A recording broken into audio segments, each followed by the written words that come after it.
チェンバーボーン。ジップラインを導入し空をかけさらに迅速に街の開発に勤しむ我らがビーバー。素早く帰れるようになり終了時間後の余暇の時間も増加。さあダンスホールでビーバーしさらなる繁栄を謳歌するぞー。でただいまの状況は汚水期明け。タンクの貯水が若干減ってるようだな。湖畔の住宅建設でビーバーも200匹超えたし、そろそろ水回りの強化した方が良さそうだね。だな。てなわけで駅の目の前にタンクを造成。住宅からも近くて便利。続いて大きな水汲みポンプも設置したいんだけど左右対称は無理でも横は平行にしたい。割とどうでもいい親方の謎のこだわり。一歩でも近い方がいいんだろうけど見た目気持ち悪いんだよ。そういうわけで爆薬の設置もよろ。前回爆薬関連も移設したから、爆薬の在庫もそのうち潤沢になりそうだ。汚水期に汚水が逆流しないか心配で天然ダム撤去してなかったんだけど、問題なさそうなので撤去よろ。追加で地熱エンジンの建設もよろしく。これでこのマップの熱源は全て制覇だぜ。初期に松を植えてた部分の伐採が終わったので奥に植え替え。なお一段段差がある部分はダイナマイトで平坦化する予定だったが、悲しいビーバー脳はそれを忘れている。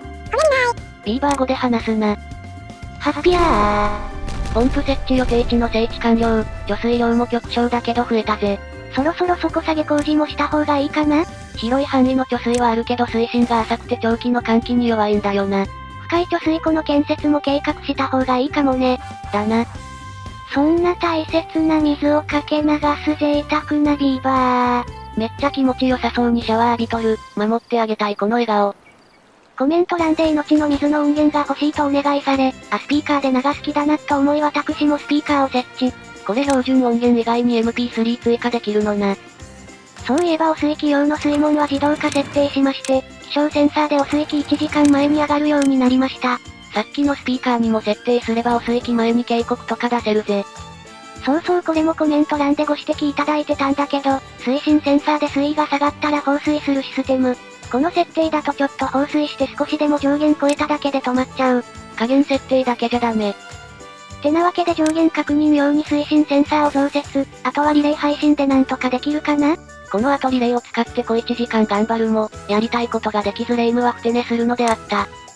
これは未来の話だが上限下限の設定をするのに必要だったのはこのメモリー。レイムは自動化関連施設の内容を確認せず一気に開放したので、これの存在自体を把握しておらず、リレーとクロノメーターで稼働させようとしてドツボにはまった、今回も安定のくるみサイズのビーバー脳であった。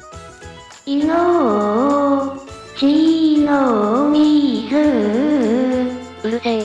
スピーカーの試運転成功であります。換気が来るぞー。マリサもやってんじゃん。へっへ。試運転はスイッチで試したけど今後は気象センサーと連動したから自動でなるよ。多分編集時にうざくてカットされてそう。あの左腕の包帯、まさか中二病ビーバー。腕がうずき出しちゃったか。まあ怪我ビーバー多発でベッド足りてないだけだけどね。知ってた。それなりにベッドあるけど18匹は多すぎ。怪我ラッシュ。そのうちちゃんとしたの作ってあげたいけど、とりあえず増設で応急処置と。治るの遅いと空きベッド待ちビーバーで溢れちまうぜ。なお怪我の原因はこちらの遠心分離器。高確率で怪我。今回もボット禁止のつもりなので生ビーバーで頑張ってね。さあ天然のダムをハンマートントンでぶっ壊せー。からの水だばー。一マス分しか水深は増えないが少し蒸発に耐えれるようになったかな？ちょい緑地範囲もアップ。新たに建設した地熱発電で動かすのはこちらのメリーゴーランド。動力はエンジンと同じ400馬力。なのでクラッチで自動化して稼働は勤務時間外のみにする予定。一切の無駄なし。通勤ラッシュビーバー。中央の噴水だけ未だ未完成。鉄の生産が追いついておりません。メリーゴーランドも鉄不足で建設できないので、先に労働時間中に余る動力を使う製粉所を建てましょ。だが製粉する小麦もガマも生産してない。昼間だけ稼働させようとこのクラッチ設置したけど接続向きが間違っとる。シャフトと違いクラッチは自動で方向が変わりませんのでご注意ください。そういえばメリーゴーランドって入り口2階だったわ。適当に階段をつけて雑にごまかす匠、毎シーズン忘れる残念なビーバー脳であった。道がダサくなった。で続きまして製粉する原料の小麦の栽培をしたいから、近場を平坦化するぞー。この距離なら運ぶのも楽だな。ショートカットできるルートも作りたいので足場で道を通れるように改修。作ったばかりで即回収。ほんと後先考えてねーな。てっへ。やったー、爆破で耕せー。からの水だばー。ってダメだよここは漏れちゃダメなやつ。安定のやらかしー。走れー、丸太を担いで走れー。うっかり爆破範囲を見誤り洪水を起こしてしまったが、ビーバーたちの頑張りにより即日復旧した。それでは平坦化された土地で小麦の栽培をよろしく。ここなら一般の道から離れてて、移動中のビーバーが蜂に刺されなくて済むぜ。現状適当に蜂の巣置いてるから、農家さん以外も結構蜂に刺されちゃってるよ。鉄の生産が遅いぞ、精錬場、建てまし。アナログ親方は手動で工場の総量を切り替え、必要な素材をその時々で増産する。だが鉄の増産の前に、喜びの泉、完成だー。ほんと建設見積もりガバガバだな。これでビーバーたちの幸福度もうなぎ登りであります。仕事の効率もぐぐっとアップだぜ。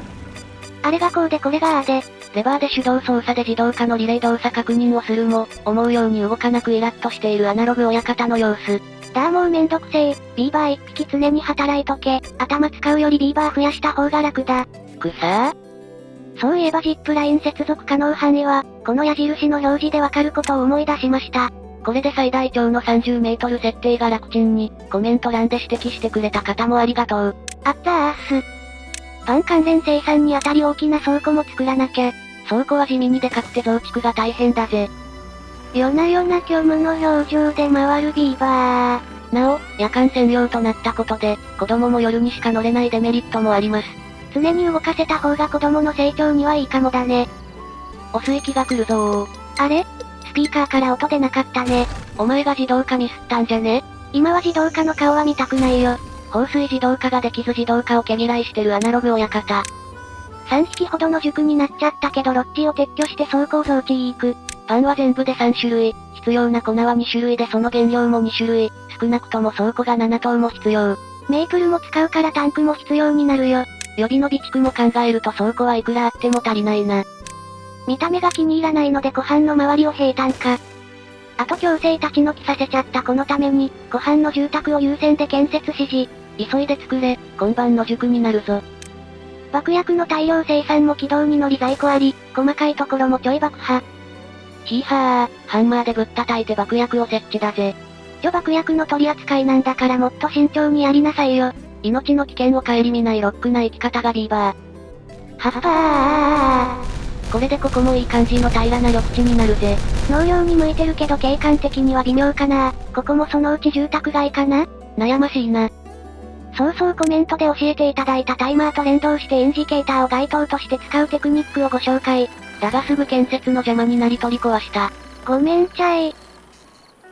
お水気が来たぞ負傷ステーションの1時間前起動が正しく動作し、無事湧き水の閉鎖は完了済み。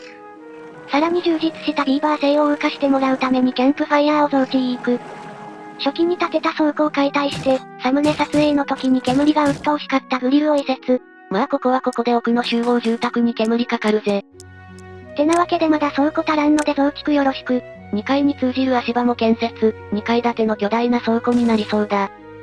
微妙な段差が気に入らぬ、ここも葉っぱじゃー。しまったここは爆破予定じゃなかったのに。なんか変な隙間が空いてんな。いやー湖に通じてるトンネルにバルブをつけて水深を一つ上げようと考えてたんだけどねしゃあない堤防で埋めるか。もういいや、ここも平らにならしちまおう。少し穴開いただけで計画を放棄する、うちのレイムさんは我慢が足りない。さてさらなる幸福を求め尻尾の装飾アイテムを設置するぞー。お尻尾のスタンプ。おいこれ私半目じゃねえか。半目を新たに追加してもちろん過去に使ったのも再利用させていただきました。こらそのアヘ顔は消せよ。さらに追加でサタデーナイトビーバーも。これを尻尾につけるのか、なかなかの歌舞伎者だな。あとこの前ビーバーたちと猫の国に勝ち込みに行った時の画像も追加しといたよ。安定の再利用。同時進行で倉庫もマシマシ。ほんの数日でここも一気に様変わりだ。そして追加で倉庫建てようとして気づいてしまう、ジップラインのケーブルが邪魔で建てられないと。糸かなし。しゃあない装飾の尻尾スタンプをこっちにして、向こうの2階は別の用途に使いましょ。とりあえず、夜中にやるなよミニキーだろ。さあ1000円。そろそろ大規模な灌漑工事を行おうと思いマップ全体の調査を実施。その結果一番高い位置にある湧き水がこの2つと判明。なので湧き水に水路を作ればこの高さまでは水没させることがおそらく可能。ちょっとした汚水器対策と堤防だけでできそう。てなわけで湧き水を制し、汚水川をきれいに川にする計画を開始。湧き水から流れる水を制御するため要衝堤防でせき止め。湧き水の放水口は意味なく3列。在庫気にせず工事できる幸せ。川の河口もせき止めて水深を上げる予定だけど、今は汚水まみれなので下準備だけ。寒気が来たらサクッと終わる工事だが、今汚水期連続してんだよな。吊り橋でクレーン工事もできるけど、まあそこまでせんでもいいでしょ。汚水川の中腹に大きめのダムを作るぞ。これで水深の深い貯水槽ができる。完成すればもう水に困らん。ほほー。遠目で見るとこんな感じ。この奥の部分が全て貯水槽になるイメージ。手前のこの穴から川に流すプランもあったけど、湧き水2箇所の水を全て貯水槽に流す方針にしました。てなわけで湧き水を合流させるため、この場所にも水路を掘ります。意味のない斜めの水路が匠のこだわり。さあビーバーたちよ、建築の時間だー。湖畔の家の完成もあり子供ビーバーは26匹。これらが成人した暁には大量の大工となるだろう。ちまちました貯水などいらん。気にせずここも真っ平らにしてしまえ。貯水可能な場所を潰すのはもったいなかったが、景観的には見晴らし良くなって崩して正解だったな。製錬所が頑張りすぎて今度はスクラップが不足。マップ端の遺跡の解体再開。さすがにあの場所は遠すぎるのでジップラインを導入。遠すぎて強制的に徹夜になる地獄の現場。ジップラインがあれば遠方で大規模工事を行うことになっても対応可能。多分。適当だな。命の水。命の水が汚水期6日間の終了をお伝えしました。捕まったスピーカーから音出てなかったぞ。ほら歌はやっぱライブじゃないと。おい。自動化からは目を背けたかったが仕方ない。って距離減衰のオンオフがあるのか細かすぎるよ。減衰オフにすればどこでも音が聞こえるのか、脳に直接音を届けるビーバーの超技術力を垣間見た。では汚水期も終わり本格的に汚水川の再生のために工事を始めたところで今回はここまで。続きが気になると思っていただけたら、ハイプグッドボタン、よろしくお願いいたします。花粉に負けそうな中の人が喜びます。幸福度が上がる施設も充実し楽しいビーバー性を手に入れたビーバーたちに、今度は大規模灌漑工事を命令したレイム。しかし命令するくせに自分は自動化が面倒で放り投げてる始末。彼女がまともに自動化できる日はやってくるのか？続きが気になる方はチャンネル登録がおすすめなんだぜ。ではまたお会いできることを願って。じゃ、またねー。